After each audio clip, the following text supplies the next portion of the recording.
explicando a teoria da relatividade.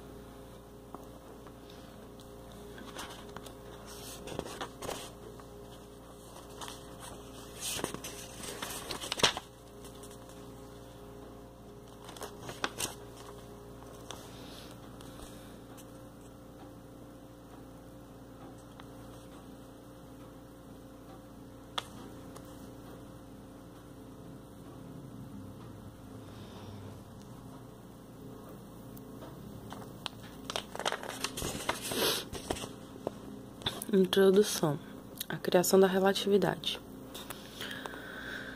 Durante sua permanência em Berna, Suíça, Einstein conheceu Michele Ângelo Besso, engenheiro italiano, casado com Anna, cujo irmão, Paul Winterle, esposa mais tarde, Maja, irmã de Einstein. Além destas relações familiares, foi o trabalho conjunto de ambos no departamento de patentes que possibilitou a concretização de uma longa e profunda amizade, fácil de se comprovar pela correspondência que mantiveram no período de 1903 a 1955 e recentemente publicada pela editora Hermann de Paris em 1972. Michele Besso, com quem Einstein gostava de trocar ideias, possuía profundos conhecimentos enciclopédicos em filosofia, sociologia, matemática e física. Segundo Einstein, Besso constituía o melhor banco de ensaio para as ideias novas em toda a Europa. Aliás, quando Einstein lhe expôs as ideias sobre a teoria da relatividade, Besso logo compreendeu a sua importância científica, procurando atrair a atenção de Einstein para inúmeros outros pontos novos. Algumas dessas sugestões foram utilizadas no desenvolvimento desta teoria, como consta nos primeiros artigos de Einstein, que Einstein publicou sobre a relatividade.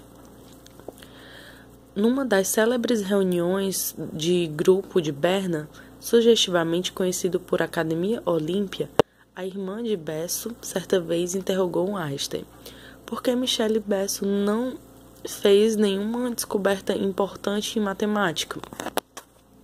Sorrindo, Einstein respondeu: isso é um bom sinal, Michele. Isso é um bom sinal. Michele é um humanista, um espírito universal, muito interessado em diversos assuntos para se tornar um monomaníaco. Só os monomaníacos conseguem aquilo que denominamos de resultados.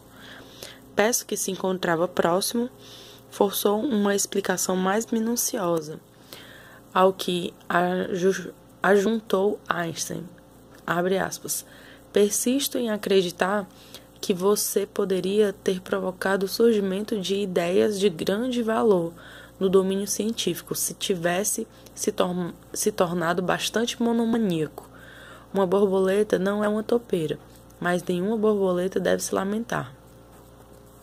Outra vez, comentando sobre os aspectos revolucionários de suas teorias, teria afirmado Einstein, abre aspas, o que se aprende antes dos 18 anos acredita-se proveniente da experiência. Tudo o que aprendemos mais tarde tem muito de teoria e especulações. Na realidade, em suas conversas com James Franck, vamos encontrar as próprias explicações de como havia chegado à sua tão original concepção de tempo e espaço. Pergunto às vezes, como se fez que fui o único a desenvolver a teoria da relatividade? Fecha aspas. Segundo afirmava Einstein, a razão é que todo adulto normal não se preocupa com os problemas propostos pela conceituação de espaço-tempo. Tudo o que precisamos saber, além sobre este assunto, imaginamos já no nosso conhecimento desde a infância. Abre aspas, para mim, dizia Einstein, ao contrário, como me desenvolvi muito lentamente, somente comecei a propor tais questões sobre espaço e tempo quando já havia crescido. Em consequência, pude penetrar mais profundamente no interior do problema, o que uma criança de desenvolvimento normal não o teria feito. Fecha aspas. Esta surpreendente declaração contém uma valiosa crítica como um todo. Uma criança que se desenvolve normalmente no processo educativo assimila ou se aceita como natural um determinado número de conceitos e interpretações relativos ao que denominamos de realidade. Tal evolução educativa os torna conformistas e submissos, o que os priva da possibilidade de questionar sobre os pressupostos, em geral implícitos, e sobre os quais se baseiam os conhecimentos a serem transmitidos. Pode-se afirmar que o processo mental de inúmeras crianças e adolescentes repete, em determinado sentido, o desenvolvimento do pensamento humano em seu conjunto. Assim, as ideias sobre a realidade física, uma vez aceitas, são imediatamente substituídas por outros interesses mais específicos, pois destas considerações é mais fácil deduzir como foi importante a monomania de Einstein, aliada à sua capacidade de olhar sempre o mundo sobre pontos de vista diferentes e novos. Aliás, estes parecem os grandes segredos dos pensamentos e artistas que, não possuindo jamais uma firme convicção dos problemas fundamentais do mundo, os consideram ainda insolúveis. Foi a dificuldade de aprendizagem, segundo afirmam na infância, deve ter tido muita dificuldade em aprender a falar, que permitiu que Einstein desenvolvesse a sua faculdade em adotar atitudes críticas com relação aos problemas de desenvolvimento retardado que lhe possibilitou desenvolver uma real autonomia intelectual. Esta teoria sobre a geração da teoria einsteiniana foi minuciosamente analisada pelo escritor L.S. Feuer, não sei como se pronuncia isso, em seu livro Einstein e a Criação na Ciência. Acredita Feuer que outro fato favorável ao desenvolvimento intelectual de Einstein foi o de ter sido educado em duas religiões, a judia e a católica.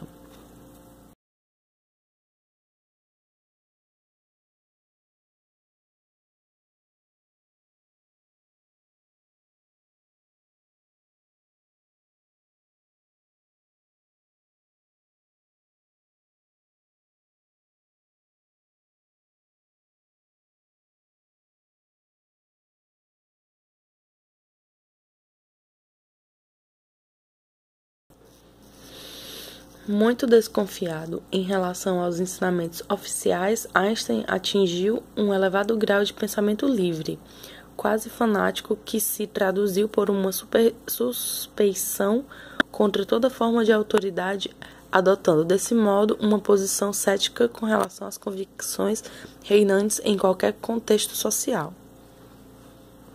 Citemos também que Zurique e Berna, onde Einstein elaborou os seus primeiros trabalhos fundamentais, eram na época um verdadeiro polo de atração das ideias revolucionárias que agitavam a Europa.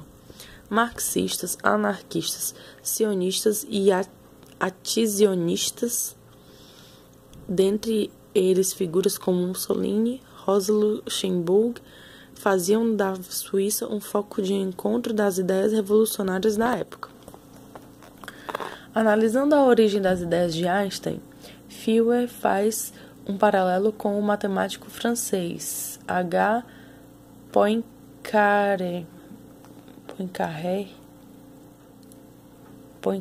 sei lá como se pronuncia isso, que tinha tudo para ser o criador da teoria da relatividade, como se pode deduzir da leitura dos seus livros. Todavia, do ponto de vista pessoal, possuía o condicionamento do francês, sempre prudente e comprometido com o establishment e os colegiados de professores. A grande diferença entre... Como é o nome desse homem? Poincaré, sei lá. E Einstein seria, segundo este autor, o não comprometimento que o colocava numa posição de observador privilegiado. Convém lembrar, como o faz Feuer, que até 1911 Einstein não empregou a expressão teoria da relatividade, mas teorias das invariações. Parece que só fatores de ordem psicossociais poderiam justificar o emprego do termo relatividade, segundo o qual absolutos newtonianos se achavam mortos. Nada de espaço absoluto, nem simultaneidade absoluta. Para Feuer, a palavra relatividade corresponde ao estado de espírito que reinava na Suíça naquela época. Aliás, convém lembrar que, na região de suas ideias, existe em Einstein, Marx e Freud muito de semelhante, de comum, pois, com sua brilhante imaginação judia, cada um deles impôs uma série de novas ideias que, revolucionando o conhecimento do início deste século, na verdade é o século passado, né? Deste que ele se referia, porque esse livro foi escrito no século passado. Dominam até hoje as mais diversas correntes do pensamento científico, social e psicológico de todo este século. Aquele século, né? Século passado. Então, capítulo 1. Um século sem o éter. Faz 100 anos que a existência do éter deixou de ser aceita como um meio elástico através do qual as ondas luminosas se propagavam por milhões de anos-luz sem perder ou diluir a sua energia inicial. Depois de vários séculos, o éter, conceito que surgiu nos tempos antigos, tomou uma conotação propriamente científica quando o físico e astrônomo holandês Christian Huygens, que nasceu em 1629 e morreu em 1695, formulou a teoria ondulatória da luz na Academia de Ciências de Paris, em 1678. Segundo Huygens, também não sei se assim se pronuncia, os corpos luminosos produziam ondas que se propagavam até o observador, à semelhança do que ocorria com uma lâmina metálica, cujas vibrações produziam som, assim como uma pedra lançada sobre a superfície da água causava uma onda que se propagava nesta superfície. Ora, os cientistas já haviam constatado que se um sino tocasse no vácuo, a ausência de ar não permitia que se produzisse nenhum som. Como explicar que a luz se propagava no vácuo sem um meio material capaz de transportar suas ondas, como havia sido proposto por Huygens? Diante desse dilema, Huygens recorreu à velha ideia do éter, meio no qual se propagariam as ondas luminosas. Na realidade, éter é uma palavra de origem grega que significa espaço celeste. Para Aristóteles, que viveu de 384 a 322 a.C., o éter era um quinto elemento, além do ar, do fogo, da terra e da água, além desses elementos, né? Assim dizia Aristóteles. Como a terra está envolta pela água, a água pelo ar, o ar pelo éter. Além do éter, nada mais existiria, de acordo com a hipótese aristotélica. Tão evidente parecia no século XVII a existência do éter que o próprio Isaac Newton, que viveu de 1642 a 1727, após estudar os fenômenos ópticos, sugeriu para explicá-los que a luz fosse constituída de corpúsculos muito pequenos emitidos pela fonte luminosa. Desse modo, Newton explicou que no seu tratado Ótica de 1704, a propagação retilínea, a reflexão nas superfícies, a refração em superfícies de separação de dois meios de densidade diferente e a absorção e a pressão. Desse modo, Newton explicou no seu tratado Ótica de 1704 a propagação retilínea, a reflexão das superfícies, a refração em superfícies de separação de dois meios de densidade diferentes, a absorção e a pressão. Como a teoria corpuscular era insuficiente para explicar a interferência luminosa, fenômeno que surge quando duas ondas com movimento ondulatório diferente se sobrepõem, provocando um reforço em determinadas faixas ou seu completo cancelamento, Newton aceitou também a existência das ondas etéreas de Huygens. Para o sábio de Cambridge, a dualidade onda-corpúsculo para explicar os fenômenos luminosos era uma necessidade. A aceitação por Newton de um meio elástico imponderável como o éter está implícita no seguinte texto que escreveu depois sobre a força da gravidade. Imaginar que um corpo possa agir sobre um outro à distância por intermédio de vácuo, sem um meio entre eles, é para mim tão absurdo que duvido que alguém com competência para discutir problemas filosóficos venha a aceitá-lo. Fecha aspas.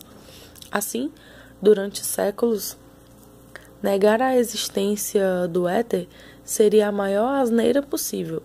No entanto, em fins do século XIX, o físico norte-americano Albert Abraham Michelson, que viveu de 1852 a 1931, primeiro prêmio Nobel em seu país, começou a questionar a existência real do éter. Este fantasma da física sem corpo, contorno ou forma, preenchendo todas as propriedades necessárias à explicação dos fenômenos luminosos. Impalpável, imponderável, onipresente no ar e até no vácuo, imóvel em relação a todos os corpos celestes, era muito difícil negar ou confirmar sua existência. Esta última propriedade do éter estacionário estabeleceria um sistema de referência. Ai, meu Deus, esse foco. Estabeleceria um sistema de referência no espaço capaz de permitir a determinação do movimento absoluto em oposição ao relativo. O físico inglês James Clerk Maxwell, de 1831 a 1879, em seu artigo sobre o éter na Enciclopédia Britânica, nona edição, sugeriu, abre aspas, se fosse possível determinar a velocidade da luz medindo-se o seu intervalo de tempo que ela gasta para se deslocar de um lugar a outro da superfície terrestre, seríamos capazes de, comparando a velocidade observada em direções opostas, determinar a velocidade do éter em relação a esses pontos. Fecha aspas. Em 1879, o mesmo Maxwell, na revista Nature, expressou suas dúvidas com relação à capacidade do homem de chegar a uma resposta sobre a existência do éter. Com o objetivo de solucionar sua dúvida sobre o éter, Michelson concluiu que o mesmo deveria retardar a luz quando ela se deslocasse.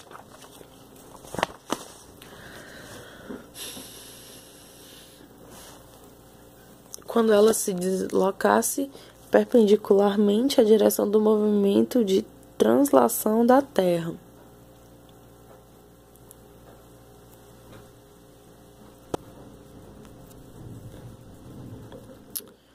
perda de foco.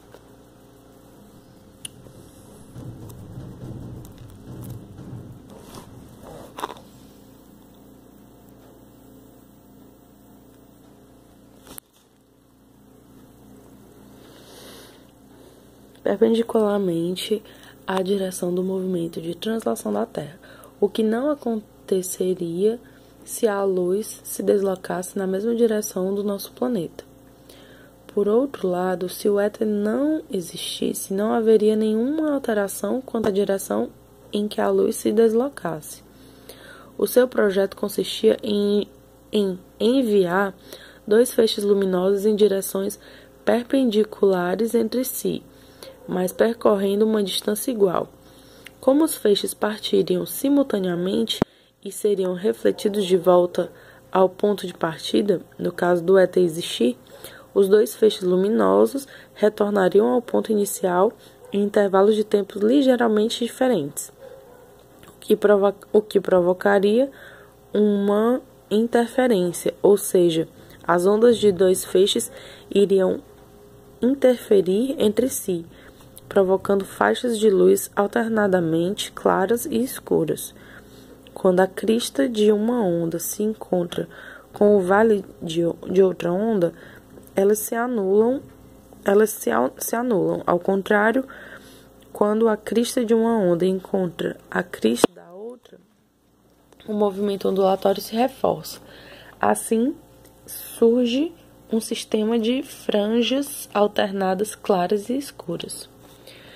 Em 1881, com o objetivo de demonstrar a realidade do éter, Michelson, na época em Berlim, no laboratório do físico alemão Hermann Helmholtz,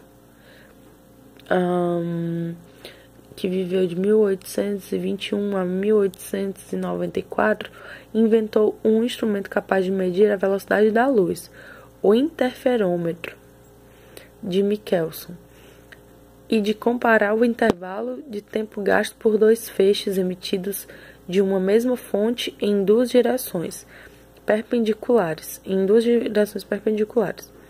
Se uma dessas direções fosse a do movimento da Terra em sua órbita ao redor do Sol e a outra perpendicular, uma diferença de intervalos de tempo deveria ser detectada.